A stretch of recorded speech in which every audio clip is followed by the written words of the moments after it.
भारत की पूर्वी सीमा में चीनी घुसपैठ नया नहीं है। 1993 और 1996 में सीमा तनाव को खत्म करने के एग्रीमेंट के बावजूद आखिर क्यों चीन उल्लंघन करता रहा है। ताजा मामला अरुणाचल प्रदेश के तवांग का है, जहां भारतीय सेना और चीनी आमने सामने आ गए।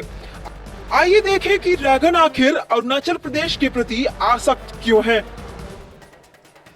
वैसे तो चीन की रुचि अरुणाचल प्रदेश के दो प्रमुख क्षेत्रों में है, तवांग और अंजॉन जिला। अंजॉन जिला पूर्वी अरुणाचल प्रदेश में भारत चीन की सीमा से लगभग 10 किलोमीटर दूर मौजूद है। चीनी टुकड़ी प्लम पोस्ट तक पहुंचने के लिए घने जंगल से घुसपैठ करने की कोशिश करती रही है। इस चौकी के पास अंजॉन जिले का वेलोंग कंटोनमेंट भी है, जो कि लोहित नदी के तट पर स्थित है। लोहित एक ट्रांसबाउंड्री नदी है जो कि तिब्बत से निकलती है, जहां इसे ज्यू नदी कहा जाता है। लोहित ब्रह्मपुत्र नदी की एक सहायक नदी है। पीएलए को अक्सर इस नदी मार्ग से क्षेत्र में प्रवेश करते देखा गया है। तवांग जिला अरुणाचल प्रदेश के उत्तर पश्चिमी भाग में मौजूद है और भूटान के साथ इसकी सीमाएं हैं। यह प्रमुख बौद्ध तीर्थ स्थलों में एक है और एक बहुत लोकप्रिय और जीवंत हिल स्टेशन भी है। लहासा तिब्बत की राजधानी है और चीन का तिब्बत पर कब्जे के बाद चीनी कहते हैं कि तवांग मठ और तिब्बत के लहासा मठ के बीच ऐतिहासिक संबंध है। छठे दलाई लामा त्सांग्यांग ग्यात्सो का जन्म तवांग में हुआ था।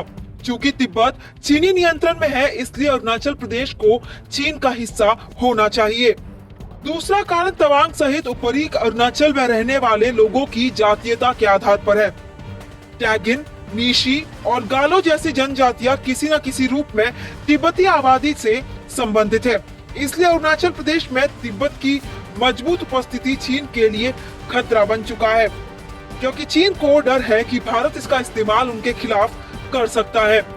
चीन को लगता है कि भारत के पास एक बहुत ही मजबूत फॉर्मूला है, तिब्बती जनसांख्यिकी का लाभ उठाना, दलाई लामा की भारत में उपस्थिति और धर्मशाला में निर्वासित तिब्बती सरकार चीन के खिलाफ तिब्बती आंदोलन शुरू करने में काफी महत्वपूर्ण होगी।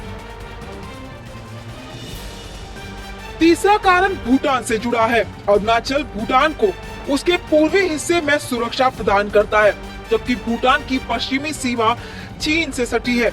यही कारण है कि समय समय पर चीन भूटान ही नहीं बल्कि भारत के लिए भी खतरा बनता रहा है। चीन ने बटुंगला से डोकाला तक एक सड़क भी बना ली है और वह सड़क को जिपमोची गामोचेन की ओर आगे बढ़ाना चाहता है।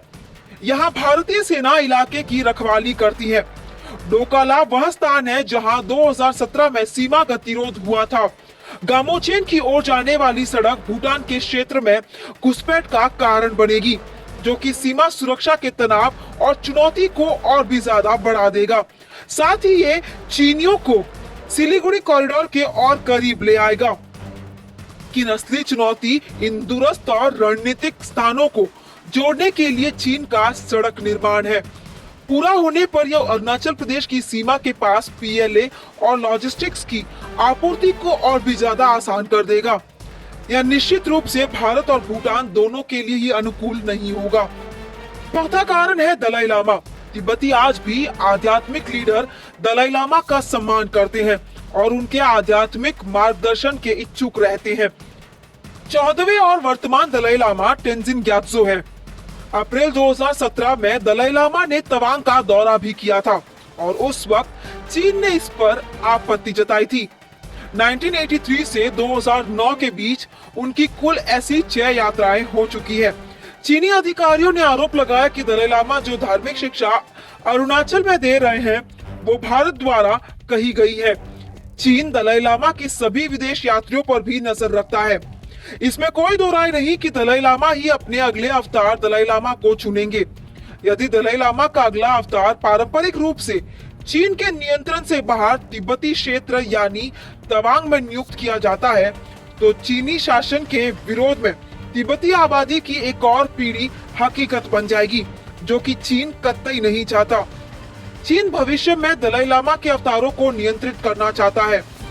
चीन जानता है कि तिब्बत और उसकी आबादी पर अगर कब्जा करने के लिए दलाई लामा की एक मजबूत पकड़ होनी होगी। इसलिए चीन हमेशा अगले दलाई लामा के अभिषेक के मुद्दे पर अपनी प्रासंगिकता को लेकर मुखर रहा है। अरुणाचल प्रदेश भारत के लिए एक सामरिक रूप से भी काफी महत्वपूर्ण है।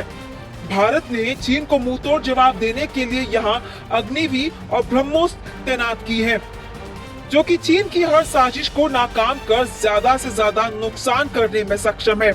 साथ ही चीनी वायुसेना के खिलाफ हर रणनीति के लिए जमीन पर बहुस्तरीय वायु रक्षा प्रणाली को भी तैनात किया गया है।